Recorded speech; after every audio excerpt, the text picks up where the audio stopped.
Iska is an overpowered soldier who got thrown in prison for helping an enemy escape. However, everything changes when he's given a chance to win his freedom by capturing a beautiful enemy princess, but he betrays his country to rizz her up instead. It all starts in a world where some humans gain magical powers, making them mages, but then, the rest of humanity feared the mages as a result and decided to create a nation called the Empire to oppress them. To combat this, the mages created their own safe haven in a neighboring country called the Nebulous Sovereign, which started a century-long war between mages and humans. In the middle of it all, the youngest signed disciple in history, Iska, gets rizzed up by a mage baddie with melons and frees her from prison. It ends up with him imprisoned for a year. It's an evil world we live in. But then, as the successor of an all-powerful sword called the Black Steel, he is given a chance to redeem himself. He is ordered to capture one of the most powerful witches in the Sovereign, called the Ice Calamity Witch, a descendant of the strongest witch in history, the Grand Witch. Iska chooses to accept the mission, with the condition that he's reunited with his old team. Hours later, Iska is released from prison, and he contemplates how much he missed the fresh air and the starry night while he was in prison. Then, his old team shows up, consisting of the sharp-tongued Jin, the hot and bubbly Nene, and their captain, the busty and clumsy Mismis. As they head towards their mission, they hear from Jin about the mission, and Mismis believes that Iska has been screwed over, considering that they are facing the Ice Calamity Witch. However, Jin and Nene argue that having Iska on this mission is an advantage, considering the sovereignty has no record of who Iska is. Suddenly, their car gets blown up, and they are ambushed by dozens of mages, who manage to break through the Empire's front lines. While Iska says he could usually beat them all, he needs a moment to get back in fighting shape, so Nene and Jin assist him in defeating the mages. With their weapons and teamwork, they wipe the floor with the witches, but then, a stronger witch by the name of Rin pops up and summons a golem. It attacks, but Iska easily deflects the attack with his blade, shocking Rin. Iska then orders the others to hunt down other mages in the forest, leaving Iska alone with Rin. The golem then regenerates and continues attacking, but when Iska easily slices through Rin's magical attack, she demands to know who he is. Instead of answering, Iska demands to know where the Ice Calamity Witch is, and when Rin refuses to answer, Iska completely dominates her and pins her to the ground. Then suddenly, the temperature drops, and a powerful blizzard surrounds them as the Ice Calamity Witch finally arrives. She introduces herself as Alice, and Rin warns her that Iska is a signed disciple and that his blade can cut through astral abilities. However, Alice refuses to back down and demands to know who Iska is to be someone capable of defeating Rin. Instead of answering, Iska charges forward, and Alice creates massive walls of ice, trying to trap him, but Iska moves through them effortlessly. Seeing this, Alice launches a storm of ice blades from above, and the barrage of blades manages to wound Iska in multiple places. But then, using his white sword, Iska copies and summons his own barrage of blades to match hers, and it shocks Rin to see someone matching Alice's ability. Then, Alice tells Iska to give up, but Iska angrily refuses, saying that he will be the one who stops this war. When she hears that, Alice freezes and retreats, realizing that there is someone who wants the same thing as her. Suddenly, he slips, and Iska catches her like a princess, which rizzes her up and makes her flustered. Unable to withstand his chiseled, handsome face, she summons her giant bird and escapes with Rin. Back at her place, Alice takes a bath, unable to get Iska's manly touch off her head and his determination to bring world peace. Being heavily conflicted, Alice decides to go watch a romantic play to get her mind off things, and there, she's unable to hold back tears watching the Temu Romeo and Juliet. Just then, someone offers her his handkerchief for her tears, and she accepts it, but when she tries to thank him after the show, it shocks her to find that the man is Iska of all people. Nani? The day before, Iska was unable to sleep, also thinking about Alice. Captain Mismis noticed this and offered Iska her pair of ears to listen to him, but while he wanted to tell her everything, he chose not to. Mismis took this as a sign of potential trauma, so she took him to her room, where dolls are on display and cute plot covers are being dried, which Mismis quickly took down. Then, she suggested that Iska just needed to take a quick break before their next mission, so she gave him an opera ticket to the Temo Romeo and Juliet, which Iska accepted. Then, on his way there, he dreamt of his old master, Crosswell, who once entrusted him with his twin astral blades. His master reminded him that these swords are not just weapons, but a symbol of hope that could change the future of humanity. When Iska woke up, he apologized to Nene for falling asleep and thanked her for taking him to Neutral City for the opera. Once he arrived, he watched the show, and it was there that the person in front of him suddenly began crying during the performance. He then offered her his handkerchief, which she gratefully accepted, but after the show ended, she tried to thank him, and it was revealed to be Alice. She assumes Iska follows her into the Neutral City and secretly waits for a chance to attack her, but before she can start throwing hands with him, Rin stops her and reminds her of the most important rule of Neutral City, which is that no fighting is allowed, exactly what Thomas shall be said, as the city is where citizens from both sides of the war coexist without violence. With no other choice, Alice and Rin decide to leave the place. Then, they go to get food at a famous pasta place, but when they arrive at the restaurant, they discover that every table is occupied. The waiter informs them that they can only sit at a reserved table and eat with a stranger, which they gladly accept. But to their surprise,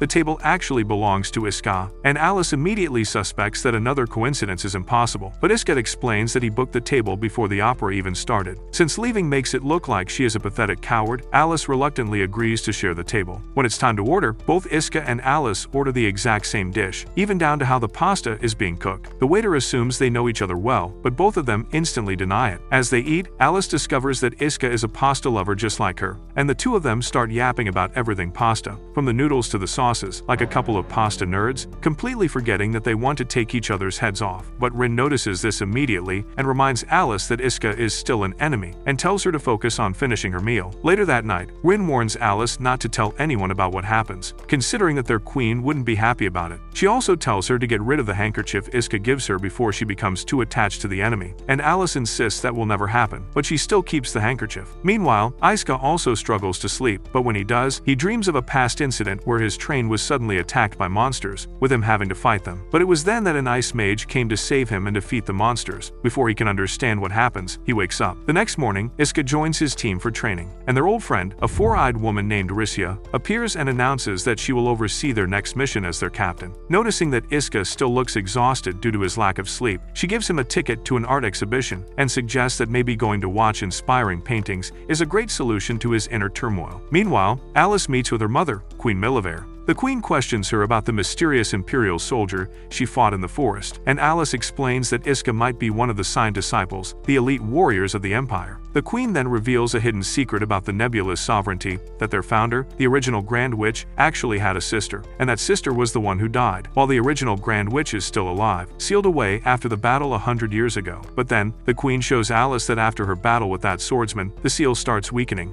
and cracks start appearing, signaling that the Grand Witch is waking up. The queen asks Alice if she notices anything strange about the swordsman, and Alice remembers his mysterious blade, but chooses not to tell her mother. With that, the queen orders Alice to stop fighting on the front lines to avoid fighting him again, just until they find out who he truly is. After leaving the palace, Alice admits to Rin that she is unable to sleep and that she wants to go to an art exhibition. Rin worries Alice might run into Iska again, but Alice assures her that it's purely coincidental. However, once there, she runs into Iska. Here we go again. And Alice questions why Iska keeps appearing in neutral territory, while Iska jokingly points out that she is also visiting artwork created by someone from the Empire. Alice calmly responds that art has no borders, and Iska agrees with that statement, so he invites her to visit the art exhibition together. Alice quickly disagrees and walks away to get there by herself, but she gets lost and starts crying instead. Hours later, Iska finds her and offers to take her to see the art again. When Alice refuses, Iska reminds her of her own words, that art has no orders, and that hits Alice deeply. So she takes his offer, and together, they enjoy looking at paintings and discussing how extremely thoughtful and brilliant the paintings are.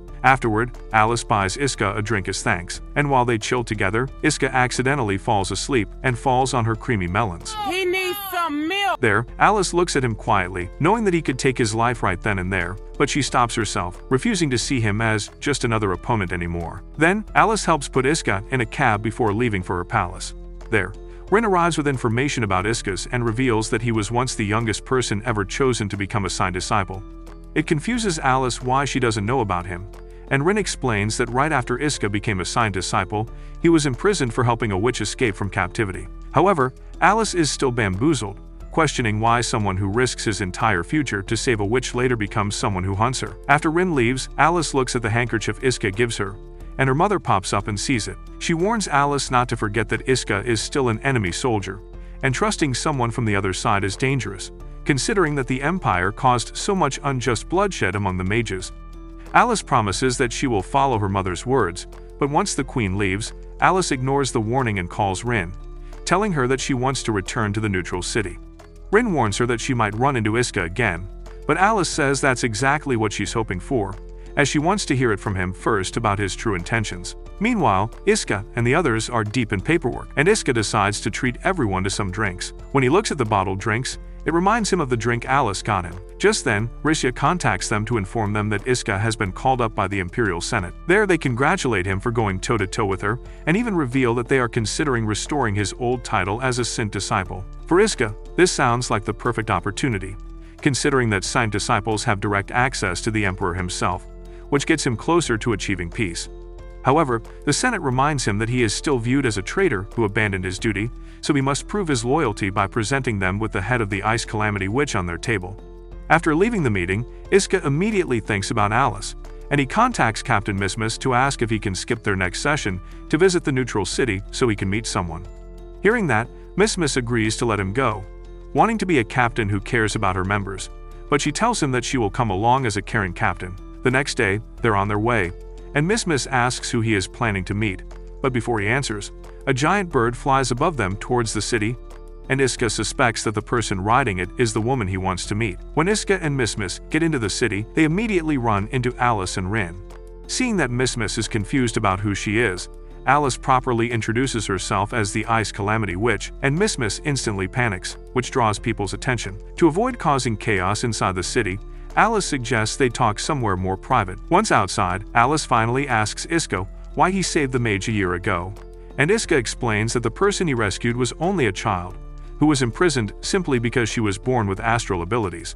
Iska believes that it's wrong for that to happen, and he knows helping her destroys his future, but he cannot ignore it.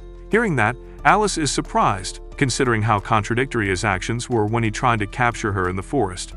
Iska assures her that it wasn't contradictory, and explains that he wants to stop the war by forcing both sides into negotiations, which he believed that he could achieve by capturing a purebred witch like Alice, so that the sovereignty has no choice but to listen. Alice immediately points out that even if he captures her, her mother and the sovereignty will never cooperate with the Empire after everything they have suffered. So Alice offers him another solution and tells him to work under her and betray the Empire, as together, they can work toward peace without needing to fight each other. Before Iska can answer, the sky suddenly changes, and a crack bigger than your fat mama's cheeks appears above them. From the rift emerges a figure they all know, the founder of the Nebulous sovereignty, Nebulous herself. Everyone is stunned, seeing the person who is supposed to remain sealed away for 100 years has awakened, and she immediately starts attacking. Back in the sovereignty, the queen senses that all astral powers are reacting to something and quickly heads towards the seal. What she finds is that the Grand Witch has disappeared, but instead of being scared, she smiles, knowing that the founder's return means they finally have the power to destroy the Empire. Back with Iska and the others, the Grand Witch's attack completely made them kiss the ground, and it confuses Iska why she would attack Alice, her own descendant. Standing beside Iska, Alice expresses how she wants to settle things between her and Iska, confessing that ever since they met, she had strong feelings inside her for him. But now that they have been interrupted, she has no choice but to confront her. Alice begs the Grand Witch to stop, but seeing Alice protecting a soldier from the Empire, the Grand Witch launches another bomb at her. Rin jumps in to protect her from the heat, resulting in her getting knocked out and turning crispy like Armin. Alice quickly begs her to wake up, but Iska jumps in to calm Alice down and order her to use her ice to cool Rin down. After that, he orders Mismas to take Rin to a nearby hospital. Once she does, it leaves Iska and Alice to face off against the Grand Witch. When Iska draws his swords, the founder recognizes them as crossbow blades, and Iska is shocked that she knows his master, but the founder refuses to explain. She attacks again, but this time, Iska and Alice fight together. The witch unleashes stronger attacks, but Alice counters with her ice abilities while Iska cuts through every attack that reaches him. Suddenly, a powerful blast throws Alice away, but Iska catches her before she falls. Alice tells him to let go because his hands are already injured, but Iska refuses, expressing how he has finally met someone with the same goal. Then, working in unison, Iska charges at Nebulous, while Alice supports him. She helps create a path of ice for Iska to reach the founder, while blocking her attacks, giving him an opening to cut through the founder's wings. With that, the awakened witch loses control and returns to her sealed state. After everything settles down, Alice once again asks Iska to join her side, but Iska refuses, instead suggesting that for that day only, they stop being enemies. Alice agrees, and the war between their nations continues, but just for that day, the two strongest beings from each side choose cooperation over bloodshed. After returning from their previous mission, Iska and his team are given a short break before their next assignment. Rissia informs Captain Mismas that their next mission will be a dangerous one, and joint training will begin soon, so she tells them to enjoy their remaining free time while they still have it. Taking that advice seriously, Miss decides the team needs one final relaxing day, and she takes them to a casino. There, Miss is worried after hearing how their next mission sounds important, and after everything they have already experienced, she cannot shake the feeling that something dangerous is coming.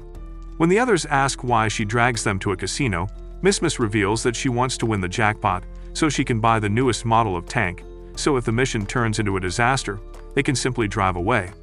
Meanwhile, Alice and Rin also arrive at the same casino, and Rin explains how the different games work, but Alice states that she prefers to chill at Neutral City. Hearing that, Rin reminds her that Iska could be there, and Alice quickly diverts, saying that she simply wants to prepare for her battle with him better. Then, Rin puts Alice in front of a slot machine, and when Alice refuses to play, Rin tells her that the god of luck is on her side. Hearing that, Alice tries the machine once, and to everyone's surprise, she gets the jackpot. Rin quickly goes to find a staff to count her winnings, while Alice has no idea what just happened. Just then, Nene walks by, and when she sees Alice's winnings, she congratulates her. She then yaps about how her captain would be happy to win that much, and hearing this, Alice simply gives the entire jackpot to Nene, stating that she has no use for it anyway. Then, Nene happily returns to the group and tells them about the mysterious blonde girl who gave her a fortune. When Iska hears about a blonde woman, he briefly wonders if it could be Alice, but he quickly tells himself that it's probably Sydney Sweeney or some blonde and cheap OnlyFans chick. Later, as Alice leaves the casino, she discovers a fortune-telling shop. Curious, she enters and asks the fortune teller about someone she wants to meet again. The fortune teller then uses her tarot cards, and it reads that the man Alice is looking for is always close by, and their connection is something that is stronger than Mr. Sins's pull-out game. Right after Alice leaves the place with Rin, Iska and the others pass by the exact same store. Out of curiosity, Iska enters and asks about someone he wants to find. The fortune teller once more uses her tarot cards and answers the exact same thing, that the person he is searching for is nearby and that their bond is stronger than Mia Khalifa's throat capacity. Back at the Empire headquarters, Rissia is summoned by the Imperial Senate, and they inform her that they want Miss team redirected toward a place called Vortex. Rissia then briefs the team and explains to them that at the beginning, the war between the Empire and the Nebula's sovereignty began because of an enormous astral phenomenon. The first vortex appears after a massive overflow of astral energy, and from that event comes the power that witches and mages use today. She reveals that a second vortex has appeared, and if the sovereignty reaches it first, the Empire fears they could gain a dangerous advantage, so Iska's team is ordered to secure the area. Meanwhile, Alice receives the same news, but Alice is confused about why she was not told about this earlier. Rin reveals that the Zoa family, one of the 3 royal families of the sovereignty, intentionally delays the information. Since the astral power forces operate in that region, the Zoa family may be trying to keep the vortex's power for themselves. Alice travels directly to their territory, and there neither she nor Rin sees anyone, but Rin quickly detects a masked man behind them. She calls him out, and the man praises Rin for her famous high senses. They recognize this man as Lord Mask, and Alice demands to know why the Zoa family hides information about the vortex. Lord Mask diverts the suspicious and claims that there is no proof that the location is actually a vortex. Tired of his nonsense, Alice chooses to investigate with her own eyes instead. Near that area, the Empire has set up a base, and Iska and his team are already there. Iska asks Miss if she reports what happened during their encounter with the awakened Founder Witch, and Miss assures her that she kept her mouth shut, and that the higher-ups are pissed that she didn't record any evidence. Just then, Miss spots an old pal of hers named Noro, and the two happily catch up. Noro introduces herself as a homie of Miss, who started from the ground up with her. Just then, they are ordered to line up, and a solid snake-looking dude stands in front of them, and they recognize him as Nameless, one of the signed disciples, whose speciality is assassination. Nameless then shortly briefs the soldiers, ordering them that what matters is the death of all astral magic users, and for them to locate the vortex. With that, the soldiers begin searching the area, but they fail to find anything. Then, Miss receives a message from Noro that several units have disappeared, but Noro informs her that there were no signs of a fight, which worries Miss and the others. They fully expect that rescue teams will be sent to find them, but Nameless orders them to ignore the small casualty and continue looking for the vortex. Hearing this, Iska and his crew disagree with the decision, and as a former signed disciple, Iska goes to talk to Nameless. However, Nameless reminds Iska that due to his imprisonment, his rank is too low to talk to a signed disciple like him, and he needs his captain to ask questions. It is then that Miss pops up, and as her team captain, she questions why there are no rescue teams to locate the missing squads. Later, Iska explains everything to Jin and Nene, and that Nameless ignores their questions completely, which makes them suspect that there is a secret and more important mission behind all of this. Suddenly, Miss accidentally steps out of the shower. With all her creamy plots on display, she immediately gets flustered, and her crew calms her down, stating that her smoother-than-butter plots are greatly appreciated for the fan service. Meanwhile, Alice also heads toward the vortex, and Rin believes Alice is secretly hoping to run into Iska again. Alice quickly denies it, insisting that as a princess of a noble family, protecting the sovereignty is her responsibility. Alice and Rin then go to the location of the suspected vortex, where guards are shocked to see her presence. They try to stop her, but she walks on inside, where Lord Mask pops up to confront her, lying about how they only recently discovered the vortex, and how he was just about to report it to the Queen. Then, his niece with a stupid name, Kissing, pops up, and Lord Mask assures Alice that she does not need to worry about defending the vortex, because Kissing is more than capable of handling any attackers. Alice is surprised to hear that, and when she asks about Kissing's strength, Mask proudly claims that her abilities even surpass Alice's own. Alice then asks about the Zoa family's true goal, and Lord Mask admits that every astral mage dreams of seeing the Empire defeated, so for him, to obtain control of the vortex is simply another step toward that dream. From that answer, Alice realizes the truth that the Zoa family is not planning to protect the vortex, but they intend to use it as a weapon and change the balance of the war. Meanwhile, Iska and his team continue searching for the vortex, and their equipment suddenly detects unusual astral energy readings. After contacting Mission Control, they confirm the source is an astral art, meaning that someone from the sovereignty has already infiltrated the area. And considering the missing soldiers, they suspect the infiltrator may be responsible. And when they see a massive beam in the sky, they suspect that it might be it and get excited that they might be the first ones to discover the vortex. But then, another car pulls up, and it turns out to be Noro and her squad. At first, Miss happily hugs her and welcomes her. But then, Noro holds her tighter, almost like she wants to squish him, and she reveals herself and her crew to be mages from the Sovereignty, whose mission is to capture Imperial soldiers. With Miss as hostage, Iska and the others freeze, but suddenly, one by one, the enemies get struck down, and it's revealed that Nameless is there to sneak attack them. One of the mages creates a distraction with a fire attack, allowing Noro to escape with Miss, and Nameless throws a blade at Noro, but Iska blocks it, refusing to let Miss become collateral damage. Because of this, Noro successfully escapes, and Nameless becomes furious, accusing Iska of ignoring a direct command. However, Jin points out that they already know where Noro is heading, so Nameless backs down, but he reminds everyone that the mission remains unchanged and they must secure the vortex. Back at the vortex, Alice is surprised to see how small it actually is, and Lord Mask suspects that it can only empower 2 mages at most before disappearing. They then receive a report that Noro has captured an Imperial soldier, and when they confront the soldier, Alice is surprised to see that it's Miss. Initially, Miss doesn't recognize Alice, but when she does, Rin quickly knocks her out and scolds Noro for bringing an enemy soldier to the middle of their base. Seeing that Miss is there, Alice suspects that Iska might be close, and she realizes this situation gives her the perfect chance to meet Iska again. She and Rin quickly head out to find Iska, and when Rin asks why, Alice tells her that she wants to fight Iska again. Meanwhile, the Empire has started shooting missiles at the enemy bases, and Iska and the others know they have to find Miss quickly before she gets turned into a Peking duck. Then, they locate the enemy base, and they find Miss being dragged around by Noro. When Noro tries attacking, Iska effortlessly blocks every strike, showing this dumbho she is a bum compared to him. Suddenly, Kissing enters the battlefield, and when a missile is fired in their direction, Kissing stops it instantly using her astral abilities and makes the missile disappear. Seeing this, Iska realizes that she is a purebred, and an extremely powerful one. Elsewhere, Alice reaches the Imperial base, and when she arrives, she's annoyed with how empty it is. That changes when Nameless almost decapitates her if it weren't for Rin, who protects Alice.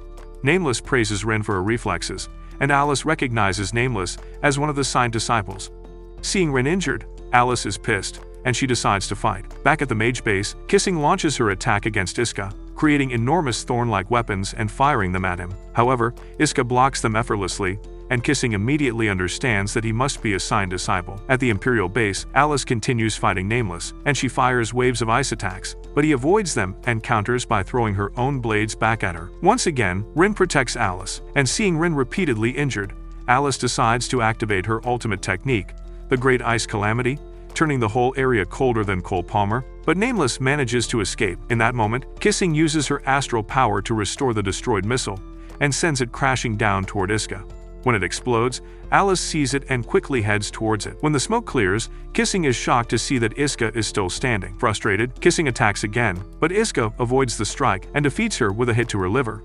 With Kissing unconscious, Iska tells Miss to prepare to take her back. But suddenly, Lord Mask appears and attacks Iska from behind, catching him off guard. He then tells Iska to focus on his poor captain instead of him, and Lord Mask kicks the useless captain straight into the vortex.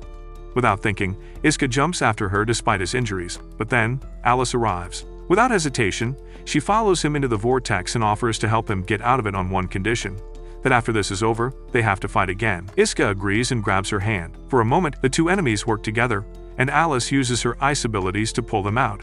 But suddenly, the vortex becomes unstable, and an astral spirit disrupts them, creating a massive explosion that separates everyone. When the dust finally settles, Rin finds Alice in one piece, annoyed that her reunion with Iska is interrupted again. Meanwhile, Jin and Nene find Iska and Miss alive. When Iska is asked how they survived, he looks to the small ice crystal on his hand, realizing that Alice saved them. Several days pass after the battle, but Alice still cannot stop thinking about Iska. Rin notices that the normally focused princess keeps getting distracted by memories of him and decides that the best solution is to let the two settle things properly. She suggests arranging another confrontation in the neutral city, believing that if Alice can finally fight him again, she might be able to move on. Meanwhile, back at the Imperial base, Miss is overwhelmed with guilt over everything that happened. She apologizes to her teammates, convinced that her mistake during the previous mission only caused more trouble for everyone. However, Iska reassures her that everything worked out in the end and tells her not to blame herself. Before the conversation can continue, Rissia arrives with a shocking announcement that the team has received a secret mission to infiltrate the Sovereignty and capture Queen Nebulous herself. Everyone is stunned because entering the Sovereignty is almost impossible, especially since their security systems rely on astral signatures to identify outsiders. When they ask how Rissia plans to pull off something so dangerous, she simply says that preparations are already underway and promises to reveal the details later. Back in Neutral City, Alice continues searching for Iska day after day. Rin starts losing hope and believes that the explosion inside the vortex may have turned him into Yamcha, but Alice refuses to accept that possibility. She firmly believes that Iska survived and decides to search another area on her own. As Rin watches Alice continue chasing after a single Imperial soldier, she begins thinking about Alice's responsibilities as a member of the royal family. Instead of building political support and preparing for the future of the sovereignty, Alice is spending her time searching endlessly for Iska. Because of that, Rin decides she needs to ensure they won't be together. Meanwhile, at the Imperial base, Miss suddenly feels something strange on her shoulder. When she removes her jacket to check, everyone is shocked to see a glowing astral crest appearing on her skin. Miss tries to convince herself that it is nothing serious, but Iska immediately notices that something is wrong. He asks if she knows how the mark appeared, but she has no answer. Jin believes that the explanation may be connected to the vortex explosion, and since the blast was likely caused by an astral spirit, he theorizes that the spirit may have transferred its power to Miss during the incident, causing the strange mark to appear. The team considers having the Research Institute examine the crest, but Nene points out quickly that if the Empire discovers that Miss has awakened astral power, she could be treated as a witch and would have her head rolling on the floor in no time. Hearing that, Iska offers Miss to either reveal the crest and surrender, hoping they can reduce her punishment, or she can hide it and continue fighting alongside the team while they protect her secret. Miss worries that her teammates could suffer because of her decision, but Iska, Jean, and Nene remind her that they are a team, so they support her no matter what she chooses, even if it means lying to the Empire. Hearing those words, Miss breaks down emotionally. She admits that she wants to stay with them and continue being their captain, especially now that their group has finally become a true unit. While Miss struggles with her situation, Alice returns from another unsuccessful search. Even after spending days looking, she still refuses to give up and promises herself that she will keep returning until she finds Iska, even looking through books for tourists to find where he could be. At the Imperial base, Iska meets with Jin and Nene to discuss how they can hide Miss's crest. Jin reminds them that it will not be easy because Saiyan disciples and trained mages could detect it, and he adds that with Noro's betrayal, Miss having the crest will look even worse. The following day, Iska decides to take Miss to the neutral city so she can relax. Seeing ordinary people living peacefully, Iska talks about how 100 years ago, Before the war, the world was once united, with everyone living in harmony. He tells Mismis that she should not have to spend her life hiding because of her crest, and promises that he will continue fighting so she can live normally again. As the two sit together, Mismis goes to buy drinks. At the same time, Alice arrives in the city once again while continuing her search for Iska.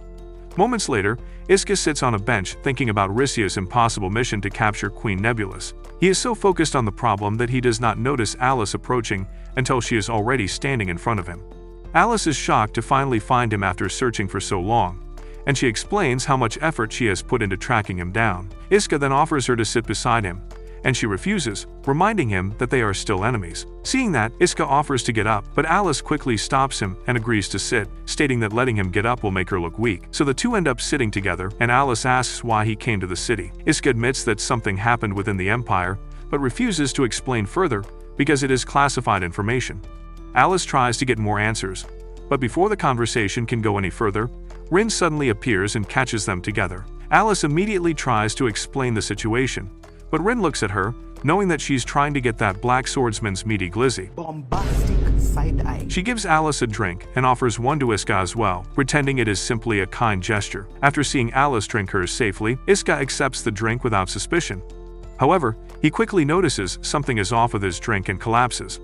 Rin then apologizes to Alice and reveals that she secretly added something to the drink. She expected Iska to be more cautious, but now that he has accepted something from the sovereignty, she believes he will finally see Alice as an enemy again. Alice is upset by Rin's actions and makes it clear that she did not approve of the plan. However, Rin ignores her complaints and prepares to take Iska away. At that moment, Mismis returns and sees what is happening. She immediately demands an explanation and questions why they are taking Iska despite the rules of the neutral city. As Alice and Rin begin leaving with the unconscious Iska, Mismis tries to stop them, and the stress causes the astral crest on her shoulder to react, releasing a burst of energy. Alice immediately notices the danger and freezes Mismis's movement before she can lose control. With Iska captured and Mismis unable to follow, Alice and Rin leave the area. Later, Rissia learns what happened and reports directly to the Emperor that Iska has been kidnapped by the Ice Calamity Witch. After capturing Iska, Alice and Rin begin their journey back into the sovereignty. However, Alice soon realizes that taking an Imperial soldier directly into the central region would be extremely dangerous, as Iska could easily be executed once they pass through the main gates. Because of this, Alice decides that they should take him to a nearby city called Alcatraz instead. The location allows them to keep Iska hidden while avoiding unnecessary attention from the sovereignty authorities. Meanwhile, Rissia reports Iska's kidnapping to the Sovereignty Senate. She explains that the Ice Calamity Witch has taken an Imperial soldier from the neutral city, but the Senate shows little concern and orders her to continue with their original plan. However, Rissia reveals that the Emperor himself has decided to postpone the mission. Since Iska has been taken to Alcatraz, Rissia believes they have discovered a new opportunity. The city is also known as the location where Salinger, a dangerous figure who once opposed the former Nebulous Queen, is imprisoned. According to Rissia, releasing Salinger could give them an advantage against the current queen because of his past conflict with the royal family. After hearing the proposal, the Senate approves the change in strategy. Back at the Imperial base, Rissia meets with Iska's unit and explains their next mission to enter the sovereignty, locate Iska, and bring him back safely. To accomplish this, Rissia introduces a special device containing astral energy. When activated, the device creates a temporary astral crest that makes the user appear to be an astral mage. Rissia demonstrates the device by giving Nene a fake crest on her hand and explains that the effect will only last for around a week, but it should be enough time for the team to move through enemy territory without suspicion. After seeing how effective it is, Jin immediately uses the device on Mismis to cover her existing crest and prevent anyone from discovering her true condition. With their disguises prepared, Rissia explains that the team will enter Alcatraz and search for Iska, while other Imperial forces create a distraction. Their ultimate objective remains capturing the Sovereignty Queen, but rescuing Iska becomes their first priority. Meanwhile, Alice, Rin, and the unconscious Iska arrive in Alcatraz. While they are traveling to their destination, Alice checks on Iska and notices that he is still asleep. Because of that, she gets curious and starts touching his skin, wondering what it feels like to kiss. She then wonders why he has not woken up yet, but when Rin suddenly has to stop the vehicle, The movement causes Iska to fall onto Alice's creamy melons. The unexpected situation causes Alice to panic, and once Iska finally regains consciousness, he realizes that he has been kidnapped. Seeing this situation, Iska simply expresses his disappointment to see the Ice Calamity Witch using dirty tactics on him at Neutral City, and Alice insists that it's Rin's plan and not hers. They then reach a hotel, and Rin reminds Iska that he is now deep inside sovereignty territory and escaping would be almost impossible. Inside the room, Rin suggests keeping Iska restrained somewhere else for safety, but Alice disagrees because she does not want people to believe she mistreats her prisoners. Rin also refuses to allow Alice to stay alone with an enemy soldier, so she prepares a separate luxury room for Alice while she watches over Iska herself. At the same time, Jin, Miss, and Nene successfully enter Alcatraz using their fake astral crests.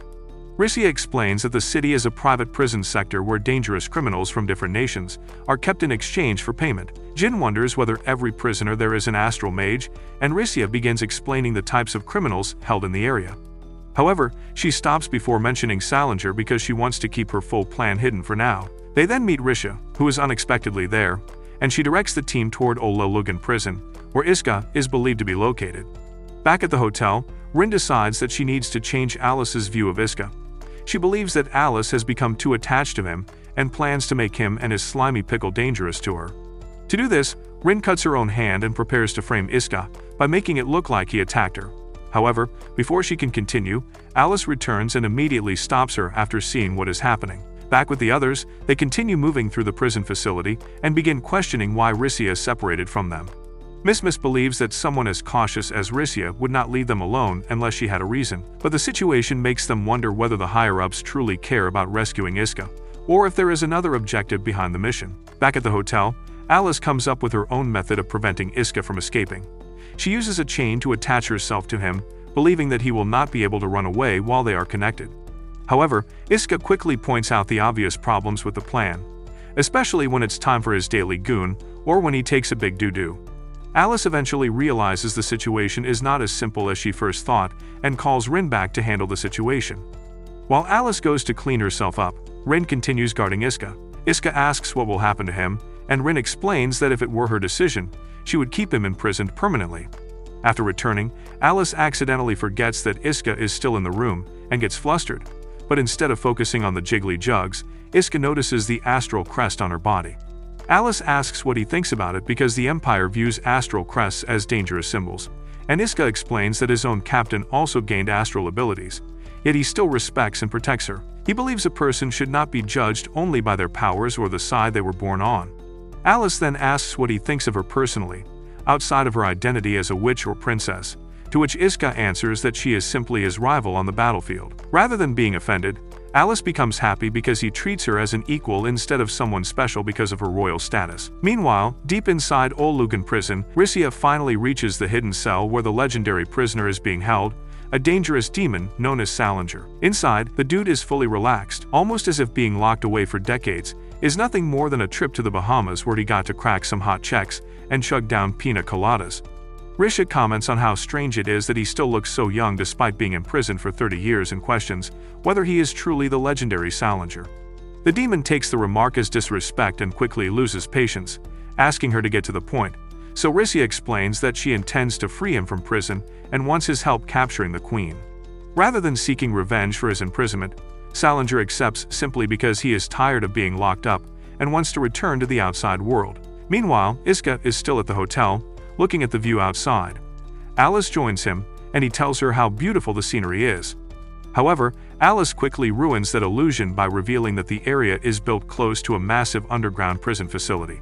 According to Alice, the prison contains some of the most dangerous criminals in the sovereignty, including the infamous demon Salinger. Iska is surprised by the title and asks why she refers to him as a demon. Alice explains that Salinger once betrayed the nation by attacking the former queen and possesses mysterious powers strong enough to threaten the entire country. Before their conversation can continue, Rin arrives with urgent information that the security systems have detected suspicious activity throughout the sovereignty territory. At the same time, Miss and her team are already inside the prison facility carrying out their mission.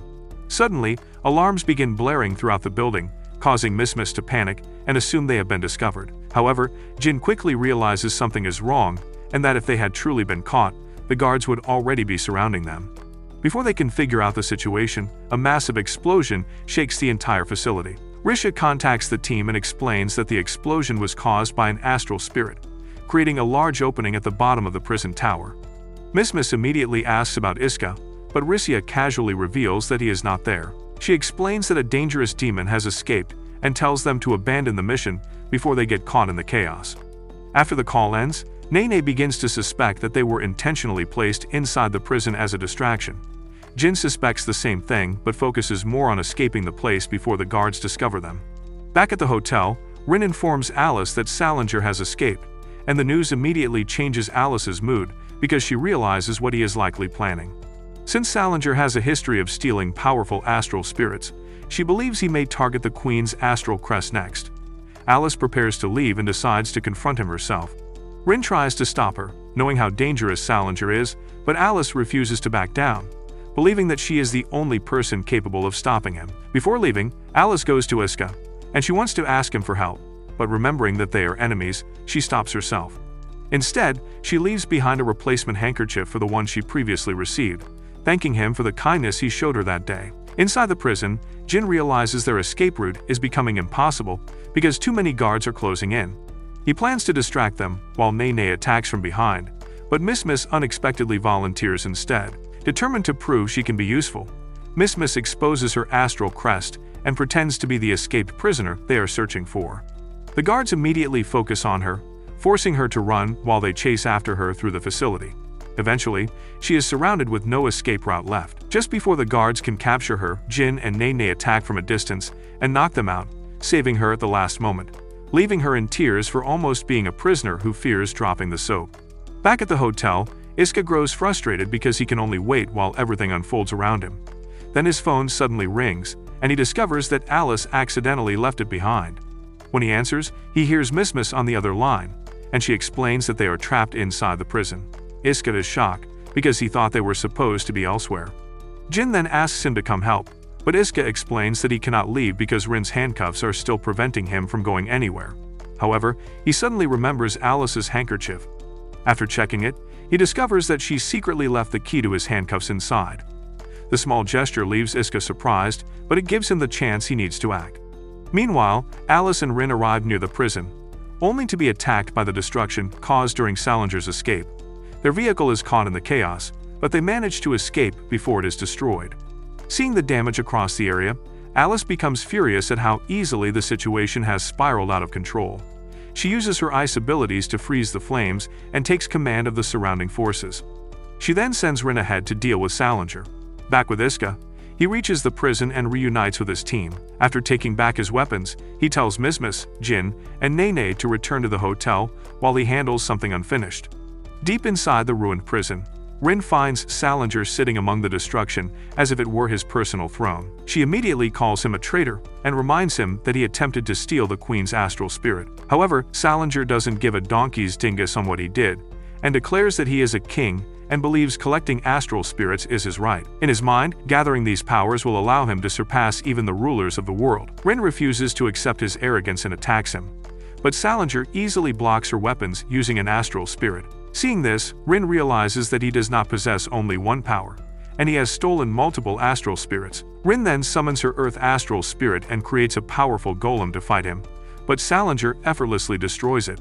He then reveals that he also possesses a rare Earth ability, proving that he has taken powers connected to the royal bloodline. Realizing the source of his strength, Rin understands that Salinger has been stealing abilities that were meant to belong to the sovereignty's rulers.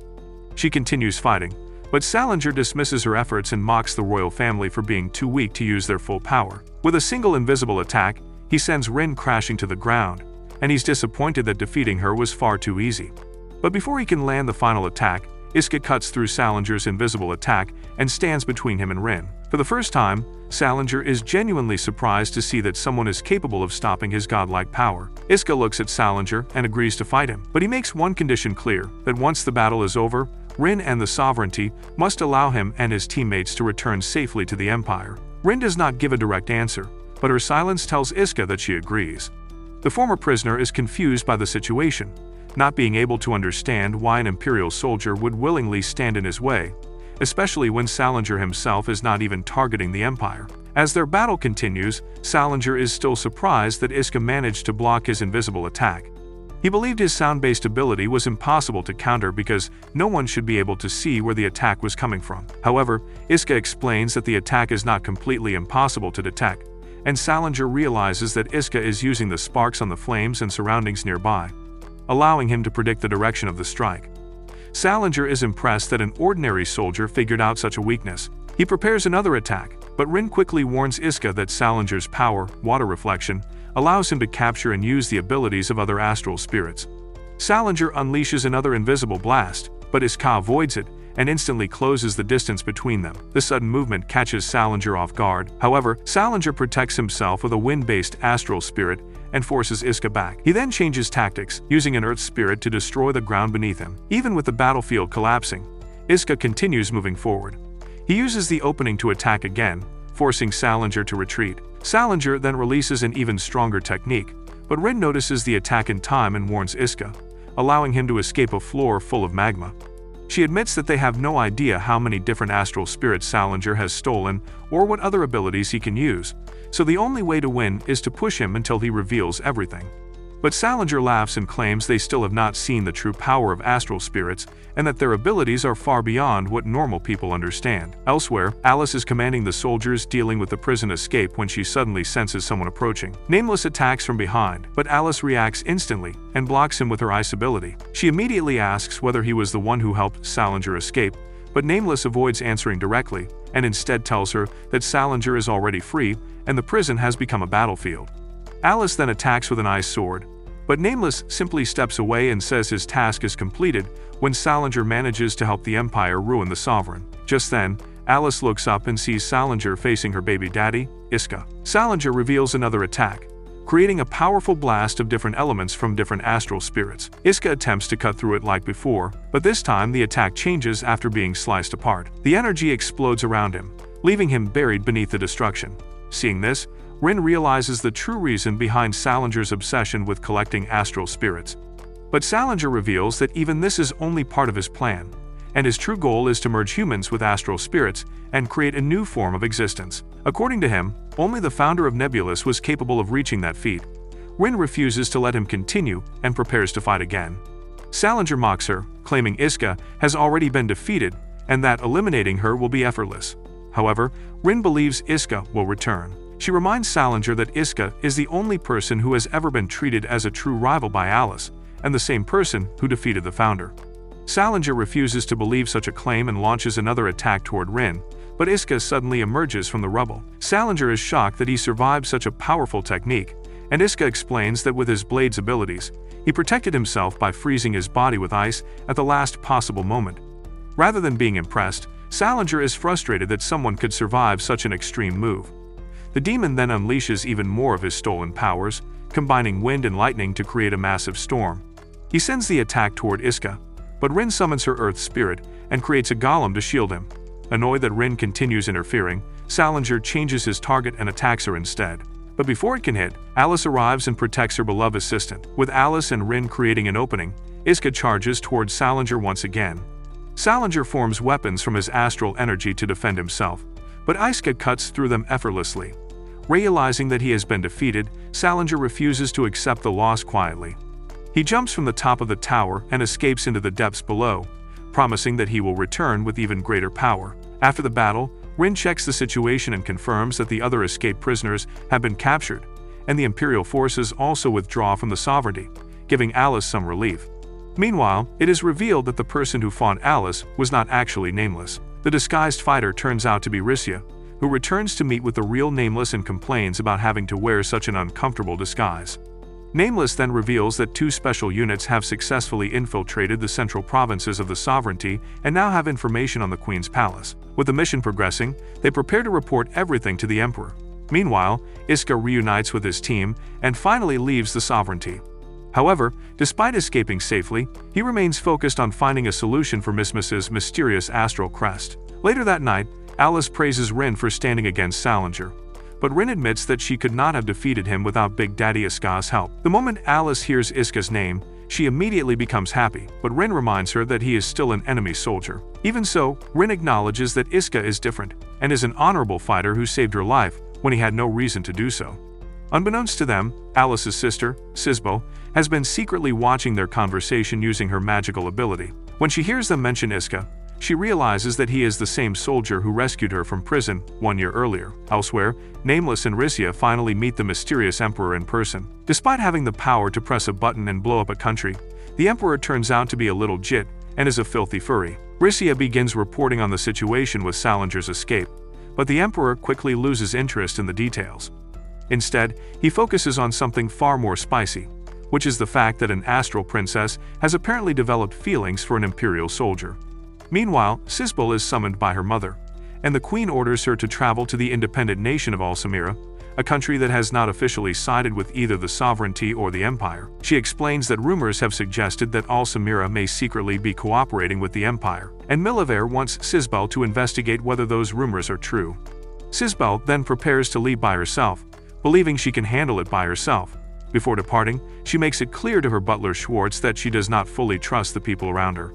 She believes that everyone involved in politics has their own hidden motives. Meanwhile, Iska and his team complete their physical examinations. However, they are informed that another check will take place 1 week later to confirm whether their temporary astral crest has completely disappeared. The news immediately worries the group because another examination could expose Mismis's hidden condition.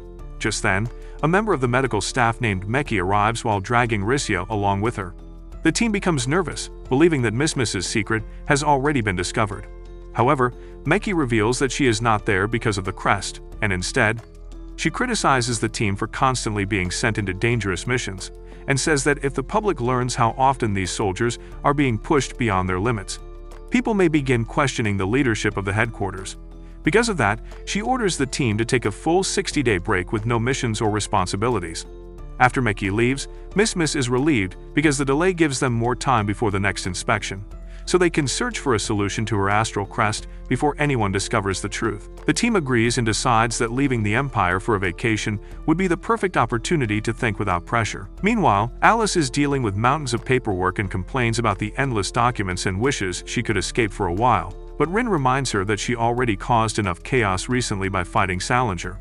Later they hear celebrations outside, signaling the arrival of someone important. Alice assumes it is her older sister Elatir, returning early for the upcoming royal election, and she immediately becomes interested in the possibility of taking a break, but Rin reminds her that Sisbel has already left on the queen's orders, meaning Alice has no choice but to remain at the palace. Elsewhere, Elatir meets with Lord Mask, and she reveals her suspicion that someone close to the royal family may secretly be cooperating with the Empire. Mask finds the idea interesting but asks whether she has any proof. Elatir admits that she does not have enough evidence yet, but she believes something suspicious is happening within their own side. Days later, Iska and his team arrive in Alsamira for their vacation, with the place being famous for its resorts, beaches, and hot babes who cost $1 an hour. After arriving, Miss immediately becomes excited about everything the resort has to offer. She and Nene spend time enjoying the beach, and the day eventually turns into a long celebration. That night, Miss is completely exhausted, and Jin ends up carrying her back toward the hotel. Nene and Iska leave to buy supplies for dinner, but before they can get far, Nene suddenly needs to step away after drinking too much, leaving Iska by himself. Then, by coincidence, he bumps into a mysterious girl, but as they look at each other, both realize they have met before. Iska recognizes her as the girl he helped escape from prison 1 year earlier, but before they can properly talk, Nene returns, and when Iska turns back, the girl has already disappeared. Meanwhile, the girl runs away and wonders if the person she met was truly signed disciple Iska. Schwartz eventually catches up with her, exhausted from trying to keep up. When he asks what happened, Sisbel excitedly reveals that she has found the warrior she has been searching for. Back at the palace, Alice continues suffering through her royal duties, and Rin reminds her that she has an important meeting the next day where she must greet various guests, which only makes Alice more frustrated because she wanted a vacation instead. Before she can complain further, the queen arrives and asks Alice to come with her. Later that night, Sisbel returns to the location where she met Iska, and uses her astral ability to trace his movements. Her power allows her to follow the path he took after their encounter and discover where he is staying. At the same time, the queen brings Alice and Rin to Sisbel's room, and explains that Sisbel has been acting strangely lately, and wants to search through her belongings for answers. Rin questions whether sending Sisbel to Alsamira was only an excuse to investigate her room, but the queen denies it, saying that Sisbel was chosen because she is capable, and the situation simply gave them a convenient chance to look deeper. Inside the room, they search through Sisbel's belongings and find an old newspaper article about Iska's arrest. The article describes the same incident where he helped someone escape from prison. The discovery leaves Alice shocked, not being able to understand why her younger sister knows the same Imperial soldier who has become such an important figure in her own life. Meanwhile, Sisbel and Schwartz finally reach Iska's hotel. Sisbel sneaks into his room, but Iska immediately reacts and tackles her, assuming she is an assassin sent after him. But once she reveals her identity, he recognizes her as the girl he saved in the past. After confirming that they are not enemies, Sisbel looks at Iska and asks him if he will return to the sovereignty with her. Sisbel reveals that she never told anyone that the Imperial soldier who rescued her was Iska. Because of that, she wants to properly repay him and offers him a valuable bracelet as a gift. However, Iska immediately refuses, having zero interest in accepting expensive rewards, and makes it clear that money is not what he wants. Sisbel then expresses how she knows that the incident involving her rescue damaged his reputation and caused him to lose his position as a signed disciple, so she wants to help restore what he lost, but for that to happen, she needs him to return with her to the sovereignty to help her. Iska becomes suspicious and asks who she really is. Sisbel claims that she works as a servant in the royal palace, but Iska questions why someone like her would specifically need his help when there should be countless people willing to support her. Sisbel admits that she cannot trust anyone around her anymore. She then becomes emotional, apologizes for overwhelming him, and promises that she will come back to explain everything properly. Before leaving, she accidentally leaves the bracelet behind. Back with Alice, Rin reports to the queen that they found nothing unusual inside Sisbel's room. But Rin has another idea. She suggests sending Alice to Alsamira so she can speak directly with Sisbel, believing that since they are sisters, Sisbel may feel more comfortable revealing the truth to Alice. The queen agrees and approves the plan. Meanwhile, the Imperial Senate receives information that Sisbel, the pureblood witch, is currently in Alsamira. Since capturing a pureblood is one of their highest priorities, they decide this is the perfect opportunity to act. To capture her, they prepare a massive anti-witch weapon known as the Object. At the Sovereignty Palace, Elatir meets with Lord Mask again and finally reveals the identity of the people she suspects are connected with the Empire. According to her, the filthy traitors are her own younger sisters. Mask is shocked and warns her that making such accusations could destroy the reputation of the Liu family. However, Elatir says protecting the future of the sovereignty matters more than any royal election. She explains that if Alice and Sisbel truly are betraying their country, then she must stop them. But because they are still her sisters, she admits that she may not have the strength to make that decision herself. Hearing that, Mask tells her not to worry and promises that he will handle the matter. Later, Alice travels through the desert toward Alsamira on her own. Since she has spent most of her life surrounded by guards and royal protection, the journey feels unfamiliar. The trip is interrupted when the vehicle suddenly stops because of enormous footprints blocking the road. Alice investigates and quickly realizes the tracks are not from a creature. She notices signs of machinery and the smell of oil, confirming that the object has arrived in Alsamira. Meanwhile, Iska and his team have already left their expensive hotel. Mismis complains about having to move again, but Iska explains that the previous place was too expensive. In reality, he is trying to keep his team away from any danger connected to Sisbel and the sovereignty. Not long after, Mismis's astral crest begins reacting again. She panics because the mark could expose her secret, but Jin tells her not to lose hope. He explains that there are special stickers sold in the market that can conceal astral signs, recalling how Noro previously used something similar while hiding her own identity inside the Empire. With a possible solution in sight, Mismis becomes more optimistic, and the group decides to search for one the next day. After reaching their new hotel, Iska leaves to exchange currency, but he quickly encounters Sisbel again. She explains that her astral ability allowed her to trace his movements by replaying events from the past. By following those memories, she was able to find the hotel where he was staying. Iska is impressed by the ability but questions whether it is wise for her to reveal such valuable information to an Imperial soldier. Sisbel says she wanted to be honest with him, but then admits that she lied before. She reveals that she is not a servant, and is actually a princess of the sovereignty and Alice's younger sister. Iska is stunned, not understanding why a royal princess would need his help. Sisbel then explains that someone is targeting the queen, and the person behind the plan is connected to the bloodline of the founder, and their goal is complete destruction. She says that if the queen is dead, the fragile relationship between the empire and the sovereignty will collapse, causing another devastating war between the two nations. Sisbel says this is why she needs Iska's help. At the same time, Alice finally arrives in Alsamira and encounters Schwartz, who informs her that Sisbel disappeared without explanation. Back with Iska and Sisbel, he admits that he also wants to prevent a war between the two countries, but he refuses to return to the sovereignty with her. Sisbel is shocked and reminds him that if something happens to the queen, nobody will be able to stop the conflict. But Iska explains that preventing one war is not his only goal, as he wants to end the century-long hatred between the empire and the sovereignty completely. When Sisbel asks how he plans to achieve something so impossible, Iska says the answer is peace negotiations. Sisbel tells him that people in her country would rather crack their own daddy's cheeks than forgive the empire. And Iska agrees that it will not be easy, but he believes someone from the sovereignty shares the same dream. Before he can mention Alice's name, Lord Mask suddenly arrives with his soldiers. He accuses Sisbel of meeting with an enemy, and claims the queen will be disappointed in her actions. Sisbel tries to explain that she is investigating someone who plans to attack the queen, and that she needs Iska's help to stop it, but Lord Mask refuses to listen. He reveals that he has recorded their entire conversation and orders his soldiers to capture her. As Sisbel attempts to escape, Iska confronts Mask and questions why he is attacking her when they should be on the same side. Mask simply says that Sisbel has already chosen betrayal. Before the situation can escalate further, a massive mechanical weapon appears in front of them, and Iska immediately recognizes it as the Empire's anti-witch weapon, the object. Iska immediately rushes toward the object to stop it, but Lord Mask gets in his way and refuses to let him interfere.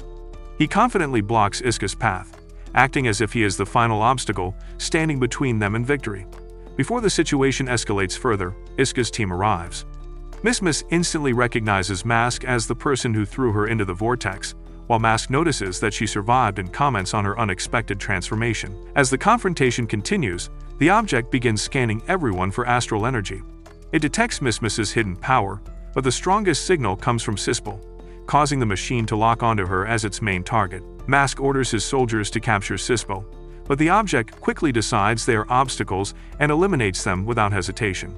It then charges an attack aimed directly at Sisbel, but Iska jumps in front of her and cuts the blast apart with his swords, protecting her just in time. Nene arrives and tells Iska she needs time to prepare her weapon. While she works, Iska keeps the object occupied, attacking it repeatedly, but the machine's armor is too strong, and none of Iska's attacks seem to do any damage. Eventually, Nene announces that her weapon is ready and fires. The attack appears to destroy the object completely. However, the battle is not over yet. Elsewhere, Lord Mask catches up with Jin and attacks him, injuring his hand. Jin quickly switches to his other hand and fires back, but the shot is blocked by the recording device Mask was carrying, which contains evidence against Sisbel as a traitor. Angered, Mask decides to burn everyone alive and orders his men to surround the area with flames. However, their magic fails because Miss's astral power creates wind that prevents the fire from spreading. Realizing she has awakened an astral ability, Mask becomes interested in capturing her for his own experiments. Before he can reach her, Jin fires a shot that breaks Mask's mask. Forced to retreat, Mask promises that he will return and take revenge. Meanwhile, the destroyed object suddenly activates again. It removes its outer armor and reveals a hidden power source. As it prepares another attack, Iska notices that the energy being released is light astral energy, meaning that there is an astral spirit trapped inside the machine. Knowing they are running out of time, Iska tells Nene to protect everyone while he focuses on the object. He grabs Sisbel and avoids the attack, while Nene prepares another strike. However, this time the machine creates a shield and blocks her weapon. Iska then tells Nene to evacuate the others and decides to handle the fight himself. As the object charges another attack, Sisbel uses her astral ability to create a distraction. Iska takes the opening and destroys the machine's head, causing it to collapse. But instead of ending, the astral energy inside the object escapes and captures Sisbel. The energy transforms into a massive astral spirit, leaving Iska shocked. He attacks repeatedly, but his strikes have no effect. Just as the spirit begins overwhelming him, Alice arrives and attacks with her ice powers. Iska is surprised to see her there, but Alice immediately questions why this idiot is involved in another dangerous situation. Alice explains that it is an astral spirit, and Iska realizes the Empire must have been attempting to use it as a weapon. Then the spirit unleashes another attack, but Alice blocks it with her ice shield. The force sends the creature flying, causing destruction throughout the area. With no other choice, Iska and Alice agree to cooperate. Alice uses her strongest ice technique, while Iska activates the full power of his swords. Their combined attack breaks through the astral spirit's energy and defeats it. As the spirit disappears, Sisbel is finally released. Iska and Alice thank each other after the battle, and Alice admits that she no longer wants to fight him like before. However, their moment is interrupted when Sisbel wakes up. She immediately asks Alice if she knows Iska and what their relationship is. Alice denies knowing him, while Iska follows along and pretends they have only just met. Sisbel then reveals that she sees Iska as her ideal knight and someone she wants to rely on. Hearing that, Alice gets jealous seeing her hoe of a sister glazing her pookie. But before the situation gets worse, Iska's teammates arrive, giving him the chance to escape. Elsewhere, Rissia and Nameless learn that Iska defeated the Empire's weapon with help from the witches. When Nameless asks about the Emperor, Rissia assumes he is probably somewhere relaxing. Meanwhile, Salinger is wandering through the countryside when he suddenly senses someone approaching. It turns out to be the Emperor himself, who tells him they have something important to discuss. Back in the Sovereignty, Lord Mask returns to Kissing and tells her that preparations for the Queen's election must begin. At the same time, the Queen summons Elatir and questions whether she was responsible for leaking Sisbel's location. She also asks whether Elatir is the real Elatir or if something else is going on. Instead of answering directly, Elatir simply smiles, suggesting that the conflict within the royal family is only beginning. Later, Alice secretly meets Iska again, and she wonders why they always end up meeting in situations like this. But Iska says he does not mind. Alice tells him that if anyone from the Sovereignty is nearby, they must pretend not to know each other. Seeing her reaction, he asks if she's enjoying this, and when she rejects it, her reaction says otherwise, and the two of them share a moment, realizing that they started catching feelings for each other. Then, they separate once again, returning to their own sides of the war, while fighting for the same cause of ending it. If you watched this anime recap until the end, comment down which baddie. That's it for this video. Leave a like if you enjoyed it, and if you want to see more, watch this video on screen.